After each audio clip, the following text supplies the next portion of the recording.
একটা বিশাল আশ্চর্যজনক বিষয়, এই দেখতে পাচ্ছেন একটি চায়ের দোকান, কিন্তু সেখানে বড় বড় বাঁশ দিয়ে গজাল মেরে এমন করে ফটক করে বানিয়ে রেখেছে।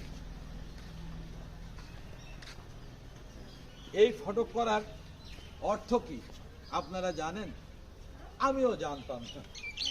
এই দেখুন চায়ের দোকানটা চতুর্দিকে মোটা মোটা বাঁশ দিয়ে গজাল ফুটে আবৃত করে আটকে রেখেছে পাবলিকের জন্য চায়ের দোকান।